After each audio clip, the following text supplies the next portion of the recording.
আসসালামু আলাইকুম। আমাদের মশাখালী ফেসবুক পেজ এবং ইউটিউব চ্যানেল থেকে সবাইকে স্বাগতম জানাচ্ছি। এই মুহূর্তে আমরা চলে এসেছি মশাখালীর অন্যতম আরও একটি সুন্দর এলাকাতে। এটা হচ্ছে মশাখালী শিলার বাজার থেকে যে একটা রাস্তা ভাতুরির দিকে চলে গেছে। আপনারা সবাই চিনে থাকবেন যে কেরামত স্যারের যে বাড়ির এলাকা দিয়ে যে রাস্তাটুকু চলে গেছে সেই রাস্তার মধ্যে। তো এলাকার পরিবেশ খুবই গ্রামীণ, যদিও এই এলাকার মধ্যে তেমন কোনো গ্রামীণ জনপদ হওয়ার কারণে আসলে তেমন কোনো আধুনিকতার ছোঁয়া বা উন্নয়নের ছোঁয়া লাগেনি। তো আমরা আশা করছি যে অদূর ভবিষ্যতে আসলে এই এলাকাগুলোর যে রাস্তাঘাট সেগুলোও আসলে আস্তে আস্তে এটা পাকাকরণ হয়ে যাবে, বা আমরা প্রত্যাশা করছি আসলে যেন অতি শীঘ্রই হয়তো এই এলাকাগুলোরও উন্নয়ন ঘটে। তো চারদিকে নির্বাচনের আওয়াজ তুড়জোড়। তো নির্বাচন আসলেই অনেক বেশি প্রচার প্রচারণাতে মানুষজন, নির্বাচনীয় প্রতিনিধিরা অনেক বেশি ব্যস্ত থাকে। কিন্তু আসলে জনসাধারণের জন্য যে কাঁচা রাস্তাগুলা, এই রাস্তাঘাট যদি ধীরে ধীরে আসলে উন্নয়নের তুড়জোড় যদি একটু চলে, তাহলে হয়তো আমাদের এলাকাটা অনেক বেশি সুন্দর এবং আরও বেশি সাজানো গুছানো হয়ে যাবে।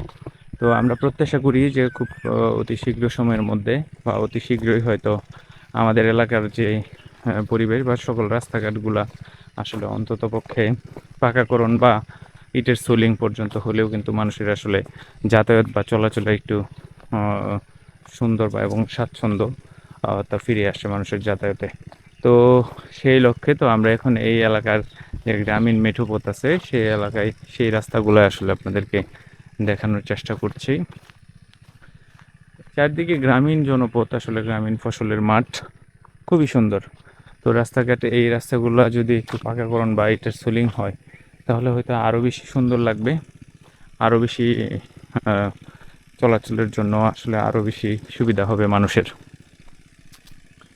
তো আমরা প্রত্যাশা করছি হয়তো এলাকাগুলোও আস্তে আস্তে আসলে উন্নয়নের ছোঁয়া লাগবে। তো খুবই সুন্দর একটা এলাকায় আমরা চলে এসেছি। হ্যাঁ, তো এখান দিয়ে আসলে প্রত্যেকটা পাড়া মহল্লা আসলে একটু একটু ভাগ ভাগ করা। তো আমরা এখন যে এলাকায় আছি যে সেটা হচ্ছে ভাতুরির রাস্তা। মশাখালী থেকে যে শিলার বাজারের যে পুরাতন যে রাস্তাটা গেছে সেই রাস্তার এখানে যে ভাতুরির রাস্তা সেখানে।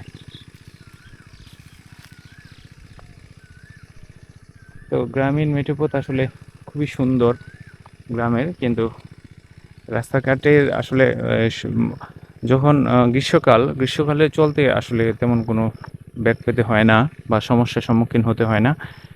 বর্ষাকালে আসলে চলাচলটা একটু বেশি কষ্টসাধ্য হয়ে পড়ে। তো সবাই ভালো থাকবেন। সবাইকে অসংখ্য ধন্যবাদ। আসসালামু আলাইকুম রহমতুল্লাহি আবরাকাতুহ।